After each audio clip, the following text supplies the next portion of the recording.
اعوذ باللہ من الشیطان الرجیم بسم اللہ الرحمن الرحیم۔ السلام علیکم میرے دوستوں، میرے بھائیوں، میری بہنوں اور لازم اسلامک کے ساتھیوں، امید کرتا ہوں کہ آپ سب خیریت سے ہوں گے۔ میرے محترم ساتھیوں، آج ہم آپ کو حضرت ابوذر غفاری کے شان اور ان کے مقام کے بارے میں بتائیں گے۔ حضرت ابوذر غفاری دنیا سے الگ تھے۔ آپ کا اسم گرامی جندہ بن جنادہ، کنیت ابوذر اور قبیلہ بنو غفار کے جو مکے اور مدینے کے درمیان واقع ہے سے تعلق رکھتے تھے۔ آپ کے قبول اسلام کے واقعے کو کتب احادیث میں بڑی تفصیل کے ساتھ بیان کیا گیا ہے۔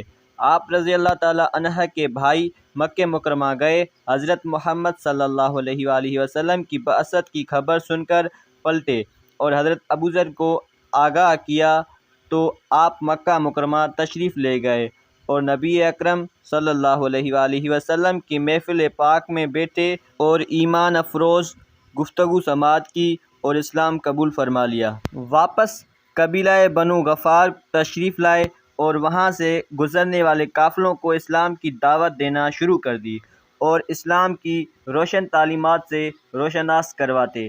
ہجرت مدینہ کے بعد آپ مدینہ منورہ تشریف لے گئے اور حضرت محمد صلی اللہ علیہ وآلہ وسلم کی خدمت کے لیے اپنے آپ کو وقف کر دیا۔ آپ ہر وقت حضرت محمد صلی اللہ علیہ وآلہ وسلم کی بارگاہ میں حاضر رہتے۔ حضرت ابوذر غفاری کی عظمت اور فضیلت میں نبی اکرم صلی اللہ علیہ وآلہ وسلم کی کئی ارشادات موجود ہیں۔ آپ سفر میں نبی اکرم صلی اللہ علیہ وآلہ وسلم کے ہمراہ ہوتے تھے اور حضرت ابوذر غفاری نے نبی اکرم صلی اللہ علیہ وآلہ وسلم سے لاتعداد حدیثیں نقل کی ہیں۔ آپ محبت اہل بیت سے بھی سرشار تھے۔